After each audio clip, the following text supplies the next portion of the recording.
नमस्कार।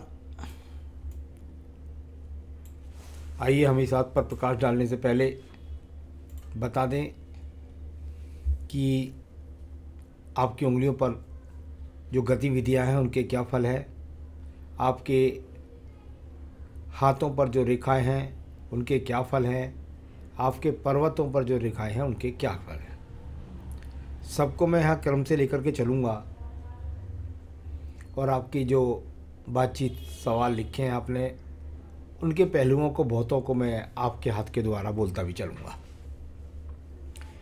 सबसे पहले बात कर लेते हैं आपकी सबसे छोटी उंगली कनिष्ठा उंगली के बारे में। मेरे विज्ञान में कहते हैं कि भाई यदि ये उंगली यहाँ इस लंबाई तक पहुँचती है तो ये सर्वश्रेष्ठ उंगली होती है ज्ञान की उंगली। ज्ञान की सर्वश्रेष्ठता प्राप्त करना, बुद्धि का ग्रेड अच्छा होना, बौद्धिक क्षमता का अच्छा होना, साथ ही साथ जीवन पर अच्छी याददाश्त का होना।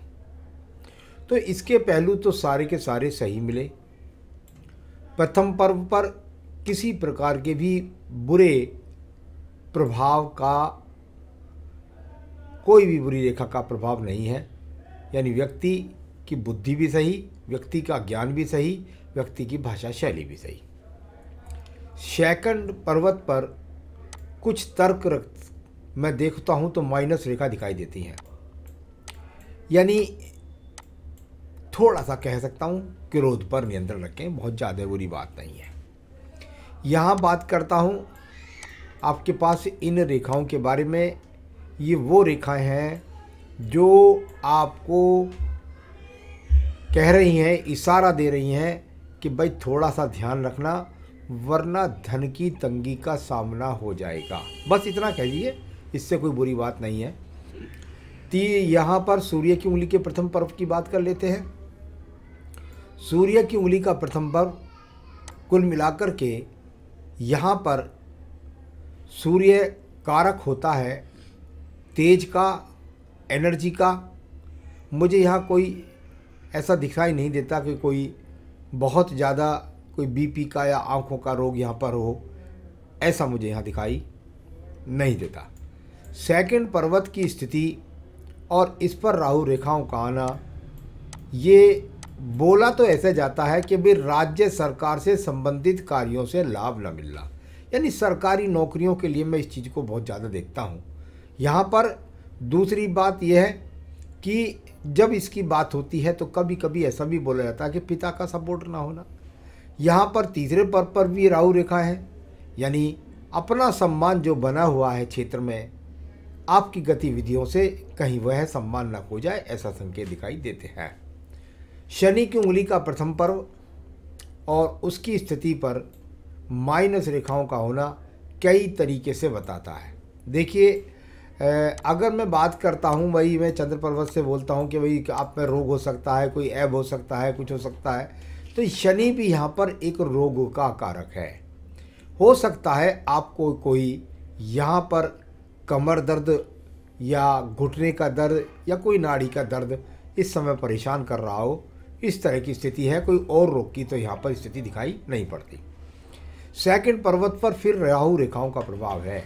यानी सावधान रहिए, कर्ज का सामना ना हो, इस बात का इशारा यहाँ भी देती हैं रेखाएं।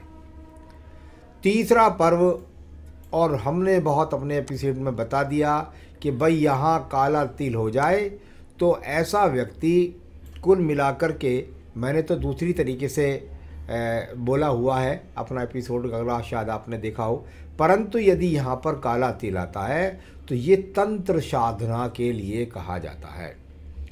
तंत्र साधना, मंत्र साधना और सात्विक तरीके से पूजा पाठ की गहनता के लिए ये तिल यहाँ पर माना जाता है, जो कि पारिवारिक उंगली का पर्व है, जो परिवार से दूर कर देता है। तो ये यहाँ पर ऐसे लोग तंत्र कर लेते हैं, साधना कर लेते हैं। सिर्फ इतनी ही बात मैं कहूँगा, इससे गहरी बात नहीं कह सकता।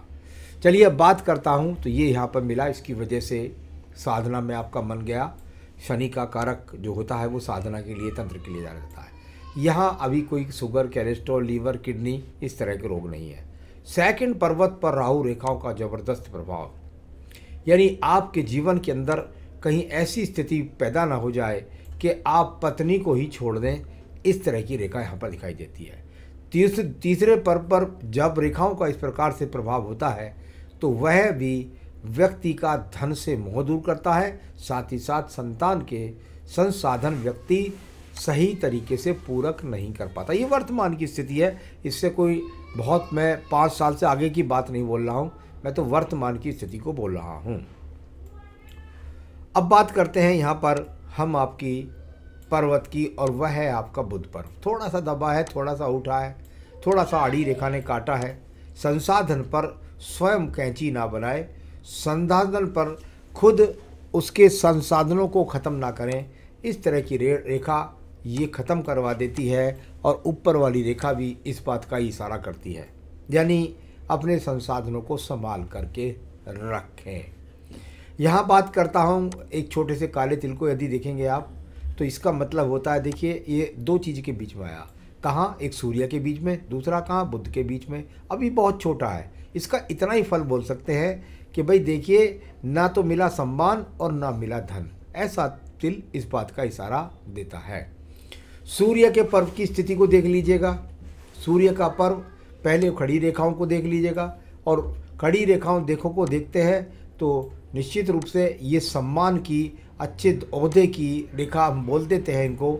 ये यहाँ पर हैं, 2 मुखी भी हैं, बहुत अच्छी हैं, लेकिन इसमें काट दिया आकर के एक बुध पर्वत की आड़ी रेखा ने और एक यहाँ पर नीचे आड़ी रेखा ने। यानी आपके जीवन में ऐसा, इन रेखाओं से मैंने देखा है कि व्यक्ति नौकरी छोड़ देते हैं और फिर बाद में दूसरी नौकरी के लिए मारे मारे फिरते हैं, फिर मिलती है तो कम ओहदे की मिलती है, ऐसा यहाँ पर दिखाई देता है। आइए बात करते हैं इसके बाद आपके पर्व की, और वह पर्व है आपका सूर्य का पर्व, शनि का पर्व। शनि के पर्व पर 1 शाखा गई, 2 शाखा गई। हमारे विज्ञान में कहते हैं भाई 2 शाखा हो जाएं तो व्यक्ति के पास भाग्य उसका साथ दे रहा, एक बात। दूसरा, फिर इस पर आ गई आड़ी रेखा, यानी अगर इसकी बात करें तो फिर राहु रेखा का प्रभाव 2 तरफ से आया, एक मंगल की तरफ से और एक सूर्य की तरफ से, यानी कुल मिलाकर यहाँ पर अपने भाग्य पर खुद कुठाराघात कर लेता है व्यक्ति कभी कभी, उसके लिए सावधानी का फिर संकेत यहाँ पर मैं आपको देता हूँ। बृहस्पति का पर्व, और बृहस्पति के पर्व से मल्टी टैलेंटेड रेखाओं ने देखा आपके पर्व को, शनि को, यानी अपने ज्ञान के द्वारा अपने धन के आगमन बनाए। परंतु ना तो यहाँ कोई स्वास्तिक का चिन्ह मिला, ना ही मुझे कोई त्रिभुज का चिन्ह मिला, ना ही मुझे कोई चतुर्भुज का चिन्ह मिला, ना ही मुझे किसी प्रकार के लोटस का चिन्ह मिला। यानी अच्छे संकेत जो साधना में गहराई तक ले जाते हैं वो अभी यहाँ पर नहीं है। यहाँ बात करते हैं हम आपके अंगूठे के प्रथम पर्व पर, जिस पर माइनस रेखा लगी हुई है, यानी संसाधनों के प्रति अगर बात करूं तो एक तरीके से जो संसाधन चाहते हैं वो संसाधन मुझे नहीं दिखाई देते कि आपके पास हैं, या कारण उसका कुछ भी है, तनख्वाह आपकी कुछ भी है, लेकिन वह संसाधन नहीं है जो होने चाहिए। शुक्र कारक होता है पत्नी का, पत्नी होते हुए भी पत्नी का कारक का फायदा ना होना, संसाधन होते हुए भी उसके प्रति भोग न लेना, ऐसे पर्व। तर्क शक्ति का पर्व अच्छा है, नीचे वाला बहस कर लेते हैं, उसमें कोई दिक्कत नहीं है। चलिए अब बात करते हैं इसके बाद हम आपकी हृदय रेखा की। हृदय रेखा ऊपर से लेकर के तीन चीज़ों से घिरी।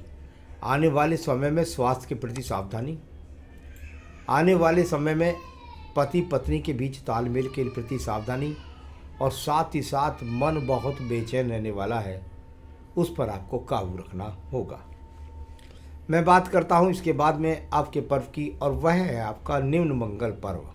निम्न मंगल पर्व के अंदर आपको जो ट्रायंगल नज़र आते हैं वो एक तरह से पाई के चिन्ह हम उसको बोल देते हैं, क्योंकि वो त्रिभुज जब तक स्वतंत्र नहीं होते उससे पहले वो पाई के चिन्ह होते हैं। कुल मिलाकर के यहाँ से कर्म रूपी रेखाएं तो अच्छी हैं, व्यक्ति कर्म करने वाला है, इसमें कोई भी दोहरा नहीं है। ये कर्मशील, ये कर्तव्यशील रेखाएं यहाँ से निकल करके आगे जाती हैं। तो ये कर्म की रेखाएं तो अच्छी हैं, यहाँ पर मंगल पर्व पर कर्म की रेखाएं तो अच्छी हैं, उसमें कोई भी ज़्यादा बुरी बात नहीं है। थोड़ा सा पाई के चिन्ह पड़ जाते हैं तो थोड़ा सा कह सकता हूँ कि अपने साहस में गलत डिसीजन के कारण नुकसान। यहाँ पर बात होती है इसके बाद आपकी रेखा की, और वह है आपकी यहाँ पर बुद्धि रेखा। अब बुद्धि रेखा को देखिए, बुद्धि रेखा में वैसे तो उठते हुए ट्रायंगल्स लगेंगे आपको देखने में, लेकिन ये एक बड़ा परिवर्तन का योग को दिखा करके ये रेखा यहाँ पर चलती है। जहाँ से ये गैप बनता है यहाँ से दिमाग डिस्टर्ब होता है। जब ये गैप बनेगा, और ये आयु के फलित में आपका 1994 का जन्म है, तो इस हिसाब से आपकी 27 साल की उम्र है कुल, कोई बहुत ज़्यादा उम्र नहीं है। उसी समय पर ये गैप है, यानी इस समय पर यदि मैं देखूं तो कई जगह मुझे 27 पर भ्रमित होने के बहुत ज़्यादा रेखाएं दिखाई दी हैं। तो ये स्थितियां इस प्रकार से, और इसमें ज़रूर आपको बीच में ये एक्स के चिन्ह बड़े पड़े हैं, यानी ये वो चिन्ह है कि अगर ये पूरे आपस में ना मिलकर स्वतंत्र हो जाते तो तलाक की स्थिति तो हो जाती। लेकिन इसे कहते हैं एक दूसरे 36 का आंकड़ा, 3 का मुंह एक तरफ, 6 का मुंह एक तरफ, यानी कि अलगाव होगा पत्नी से कई दिन के लिए, और फिर उसके बाद दोबारा से मेलजोल हो जाएगा, फिर मन ऐसे ही बनेगा आपका, फिर ऐसे हो सकता है। तो ये स्थितियाँ विचलित कर सकती हैं आपके जीवन में। आपको कभी विवाह के, अगर विवाह ना हुआ हो तो कभी विवाह के प्रति आकर्षण, और कभी सोचे नहीं करूं। तो ये स्थितियां इस तरह से चलती रहेंगी। ये कई बार होगा, लेकिन तलाक की स्थिति तक नहीं पहुंचना चाहिए। यहाँ पर बात करते हैं तो बुद्धि रेखा ठीक है। द्वितीय मंगल पर्वत के बारे में, कर्म रूपी द्वितीय मंगल पर चतुर्भुज की अनुभूति पे महसूस होना, और साथ ही साथ जिद जिसको बोल देते हैं, ऐसी रेखा बना देती हैं कई बार। और कोर्ट कचहरी तो मैं नहीं कह सकता, लेकिन ये अपने आप में एक साधना का प्रतीक भी माना जा सकता है। तो जिद अपने आप साधना ही वाला व्यक्ति कर सकता है। आइए बात करते हैं आपके नीचे चंद्र पर्वत के बारे में। गतिमान रेखाओं का संबंध, और यदि मैं इसको देखता हूँ तो ये टूट करके मन को चंचल करने वाली रेखा है। कभी सोचते हैं विदेश में जाकर नौकरी करूं, कभी सोचते हैं नहीं करनी है, कुछ और करेंगे। यहाँ पर इनकी गतियों को यदि मैं देखता हूँ तो ये मानसिक रूप से मजबूत नहीं होने देंगी, इस तरह की गतिमान रेखा है। यहाँ पर बात करते हैं इसके बाद यहाँ बुध रेखाओं के बारे में। उनसे बहुत स्पष्ट रेखा मानी जाती है, व्यापार नहीं करना चाहिए ऐसे आदमियों को। ऐसे संकेत भी दिखाई देते हैं कि नौकरी छोड़ दें और दोबारा से दूसरी नौकरी की तरफ चले जाएं, तो वो स्थिति पैदा ही ना होने दें कृपया करके। यहाँ पर बात करता हूँ आपकी मैं भाग्य रेखा के बारे में। 35 तक दूर स्थान से जुड़ कर के एक रेखा का यहाँ पर अपने आप में दिखाई देता है, यानी ये रेखा अपने आप में 35वें वर्ष तक दिखाई देती है, और एक सहायक रेखा 35 के बाद दूसरी चलनी शुरू हो जाती है। यानी ऐसा मैं ये नहीं कह रहा कि ये नौकरी करेंगे या दूसरी, लेकिन मुझे लगता है 35वें वर्ष या 34वें या 36वें वर्ष में एक दूसरे स्थान परिवर्तन के बाद दूसरे योग से धन या नौकरी करना, इस तरह से बोला जाता है इस रेखा के बारे में। अभी तो जो रेखा चल रही है 27 साल की, 35 वर्ष तक एक समान ही चलती है, और इसमें ये प्रमोशन अगर आप प्रयास करें तो तरक्की भी मिलेगी आपको, इस तरह की रेखा है। यहाँ पर आपके पास अगर बात करूँगा मैं मंगल रेखा के बारे में, तो मंगल रेखा ने एक तरह का बड़ा दीप बना दिया। मेरे हिसाब से ये रेखा यहाँ से जा कर के और यहाँ तक दीप बनाए, ये एक तरह से ये सीधी यहाँ मिल गई। अब ये तो हो गया दीप। अगर इसको आयु रेखा के इतने पक्ष पर दीप बना दूंगा तो इसका मतलब क्या हो गया? इसका मतलब तो ये हुआ कि व्यक्ति स्वयं से मुसीबत मोल ना ले ले। मंगल रेखा का काम तो कवच से बाहर निकालने का काम है, मुसीबत से बाहर निकालने का काम है, लेकिन मंगल रेखा यदि दीप का काम करेगी तो आपके जीवन में ऐसा कह सकते हैं कि आप स्वयं से मुसीबत मोल ले सकते हैं। यहाँ पर ये रेखाएं हैं और बड़े बड़े ट्रायंगल्स नज़र आएंगे आपको इस तरीके से। स्वतंत्र नहीं है, रेखाएं हैं एक दूसरे को काट कर बना रही हैं। यहाँ पर जो बड़े एक्स का सा चिन्ह बनता है ये 35 वर्ष से ऊपर बनता है, यानी ये अपने आप में ऊंचाइयों को, तरक्की को प्राप्त करने के संकेत बोले जा सकते हैं। संसाधनों का शुक्र का पर इस पर आड़ी तिरछी रेखाएं, क्रॉस के चिन्ह, नक्षत्र के चिन्ह यहाँ पर भरे पड़े हैं। कहीं आप अपने विजन के कारण आप अपनी गृहस्थी को खुद स्वीकार न करें, इस तरह का संकेत दिखाई देते हैं। यहाँ पर आपकी रेखा के बारे में बात करता हूँ और वो रेखा है आपकी आयु रेखा। आयु रेखा की अगर देखता हूँ तो ये भी अपने आप में एक चंद्र पर्वत के साथ संबंध बनाती है और एक यहाँ से जा कर के आपकी आयु रेखा के साथ। आयु रेखा की मुझे चिंता नहीं है, लेकिन इसके एक तरीके से कभी कभी देखने में आता है साइड की रेखा है तो परिवार से संपत्ति सहयोग मिल जाता है, उस तरह का भी संकेत होता है। तो यहाँ पर ये देख सकते हैं बाद में भी यव का सा चिन्ह बनने का प्रयास है। तो ये सारी रेखाएं मैंने इस तरीके से इनको एक तरह से पढ़ने का, इसको बोलते हैं पढ़ने का प्रयास। तो पढ़ने का प्रयास मैंने रेखाओं का किया और आपकी बिल्कुल अलग स्थिति है, मैं उसके बारे में बोल नहीं सकता जो आपने लिख कर के भेजा है, क्योंकि मैं नहीं चाहता कि आपकी कहानी को कोई समझे। कुल मिलाकर के जो भी चीज़ आपने कही है, आपके काले तिल ने बताया कि ऐसा व्यक्ति अपने जीवन के अंतर्गत निश्चित रूप से जो भक्ति की स्थिति है उसके अंदर साधना तक जानता है, तांत्रिक साधना तक चला जाता है, इसमें कोई शक नहीं है। ये तिल करेगा आपको आकर्षण इस तरफ से। लेकिन छोटा तिल सूर्य और बुध के बीच का है, वो कहता है साधना कीजिए, लेकिन आपको उससे मैं कोई बहुत अच्छी ऊंचाई प्राप्त नहीं करवाऊंगा। मछली के चिन्ह की भी जो स्थिति है वो भी सेंटर में देखती है, इसे भी हम बोलते हैं माया मिली न राम। तो यह बीच में जाना इस बात का संकेत होता है। इधर भी देखो तो इधर भी बीच में जाने का संकेत है इस मछली के चिन्ह का, यानी दोनों तरफ इसकी स्थिति वो है जो साधना के परम सत्य तक नहीं पहुंच पाती। मर्जी ईश्वर की भी होती है और कुछ लोगों की समझने की होती है।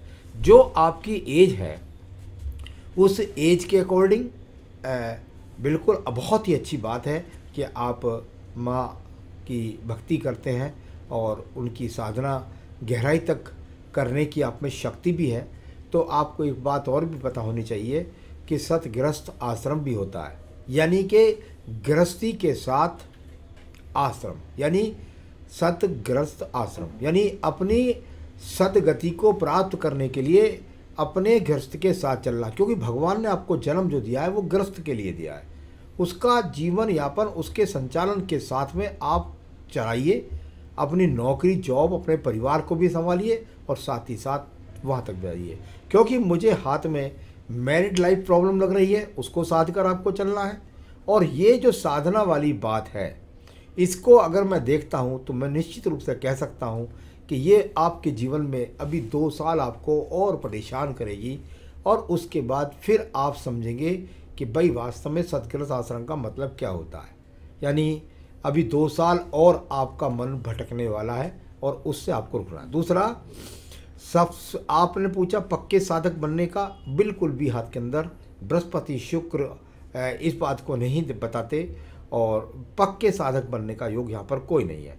तो कोई गलत कदम ना उठाएं, जॉब के साथ माता की उपासना करें तो बहुत अच्छी बात है, बहुत लोग करते हैं। कितने ही लोग इतने ऐसे हैं जिनको मैं जानता हूँ जो ठाकुर जी के दर्शन करना, कभी बालाजी के दर्शन करना, मंत्री दर्शन करना, साधना करना और उसके बाद गृहस्थ के साथ अपने जीवन को सुंदर बनाना, तो ये आपको मिला है, भगवान ने शक्ति दी है। पूजा भी करिए और कर्म भी करिए, तो गलत कदम ना उठाएं, उस तरफ आपको साधना करनी है लेकिन गृहस्थ के साथ। तो जॉब को नहीं छोड़ना, ये बार बार मैंने कहा था, उस पर ध्यान दें। तो ये सब मैंने बताया। और क्योंकि इस समय पर आप जॉब कर रहे हैं तो जॉब करिए। और पूजा पाठ का जहाँ तक सवाल है, रतन कोई नहीं पहनना है आपको, कोई भी रतन नहीं पहनना है। और निश्चित रूप से आप यहाँ पर अगर आपने कोई छल्ला पहन रखा है शनि का तो चलिए वो उसमें कोई दिक्कत नहीं है, बाकी नीलम नहीं पहनना है, रतन कोई भी नहीं पहनना है आपको। और साथ ही साथ अपनी पूजा पाठ को निरंतर रूप से ज़रूर रखिएगा। और भगवान से भक्ति में डूबने के लिए अगर आप घंटे भर भी बैठे रहेंगे तब भी निश्चित रूप से उनसे मिला नहीं कर सकते। और यदि 1 मिनट में उनसे मिल कर के और आपके आँख से आपके आंसू निकल गए और भक्ति भाव में डूब करके आप 1 मिनट भी उनको याद कर लेंगे, तब भी ईश्वर आपके ही साथ है। तो तय करना है आपको, मैं सिर्फ हाथ देखता हूँ और इतनी साधना मेरे भी बस की नहीं है। तो कुल मिलाकर भगवान आपकी रक्षा करे, आप सुख संपन्न हो, यही मेरी शुभकामनाएं। नमस्कार।